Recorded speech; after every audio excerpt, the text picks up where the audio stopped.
Travis had his marriage arranged by his mom. Emily was the daughter of her best friend. Both mothers had been dreaming about this wedding forever. At first, the two potential newlyweds balked at their mom's wishes. But after a couple of encounters, they started seeing each other in a whole new light. Suddenly, going out on a date didn't seem so outrageous anymore. They ended up dating seriously and wouldn't even live together until they both finished college. Once they graduated, Travis suggested renting their own place and finally moving in together. Their parents kept nagging them about a wedding, about grandkids, but Emily and Travis just brushed them off like pesky mosquitoes. Neither felt ready. For children, they wanted to travel the world, have adventures, keep learning new things. For a while, that all worked out. Travis had a great job at first.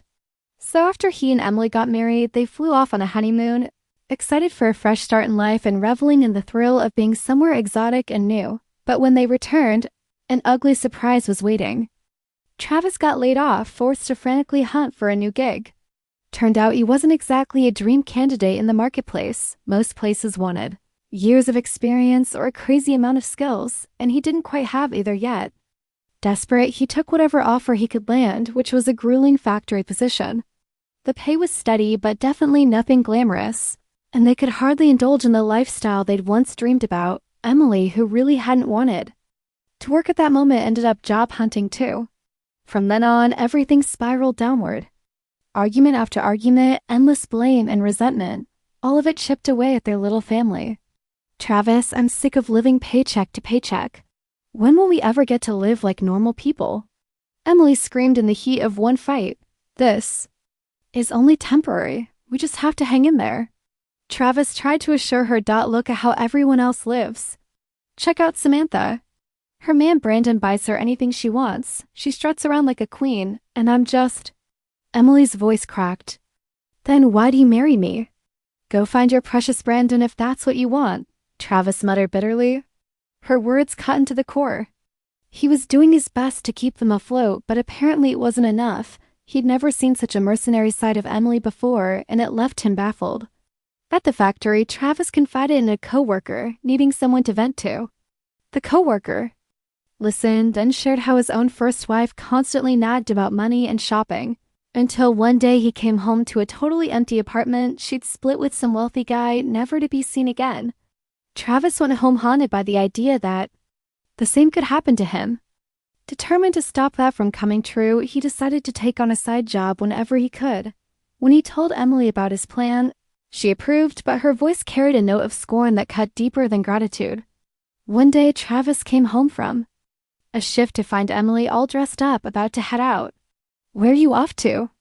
Looking so fancy, he teased out. She answered curtly, Why do I have to pry every little thing out of you? Travis snapped. Who are you meeting?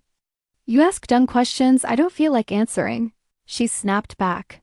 He stormed off to the bedroom, anger boiling inside. It was obvious to everyone their relationship was on the rocks. Then one afternoon, Samantha, yes, the very same friend of Emily's who supposedly had it made with her husband Brandon, unexpectedly showed up at Travis' workplace. He was taken aback.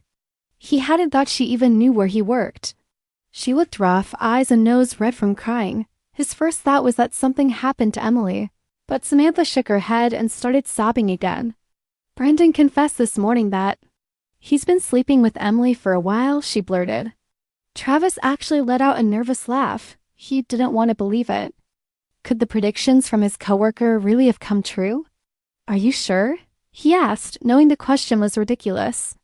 Of course, I'm sure. You think I'm making this up?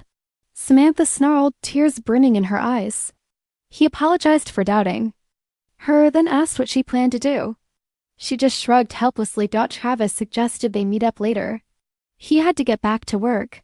They settled on a little cafe nearby. All day he couldn't stop replaying Samantha's revelation. Scenes from recent months clicked into place. All the signs he'd noticed but ignored. By the end of his shift, Travis felt he was losing it. He threw on his jacket, drove to the cafe, and found Samantha still crying. He tried calming her down, and strangely, they ended up having a decent talk. She confessed Brandon was far from the perfect prince he pretended to be. But Emily went on and on about how amazing he is, Travis snorted. I used to think so too until we got married, Samantha said wryly. Travis drove home afterward, determined to confront Emily with everything he knew. He rehearsed a few scathing lines in his head, wanting to hurt her the way she'd hurt him. But when he walked in the door, he got an even bigger shock. Emily wasn't alone. Brandon was there too. Travis froze in the doorway, glimpsing them in the foyer mirror, both of them completely unclothed. The worst part, Emily was on her knees in front of him, so absorbed she hadn't even heard Travis come home. He couldn't believe it. The same woman who used to have reservations about every new experience in bed was now doing this with some other guy.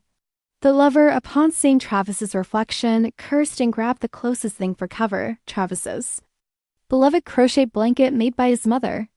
Any composure Travis had left vanished the moment he saw that. He let out a roar, lunging at Brandon, fists swinging. They brawled furiously, Emily desperately trying to pry them apart. She ended up whacking Travis over the head with a book. "You crazy," he yelled, reeling from the blow. "You're gonna kill him," Emily screamed back. With that distraction, Brandon managed to scramble out. Clutching his black eye and fleeing the apartment, Travis was almost relieved. They had no shared property and were simply renting. He felt no need to keep any connection to Emily after her betrayal. They parted for good with a storm of harsh words. Travis's mom called him in tears, begging him to think twice. But he laughed bitterly and hung up. About a month after the divorce, Samantha rang him up, excited to share that she'd finally kicked Brandon out. She asked if he wanted to celebrate. The two started talking more often and realized maybe all of this had happened so they could discover how much they had in common. As for Emily, she ended up moving in with her lover, but soon discovered he wasn't so perfect after all. Samantha had been right. Beneath Brandon's suave exterior was a total creep. Once he realized Emily had nowhere else to go, he revealed his true colors. Controlling her financially and emotionally, she was too ashamed to admit it to anyone, stuck in the same trap Samantha once faced. Travis felt zero pity. In his mind, Emily had brought all that misery on herself, and there was no going back.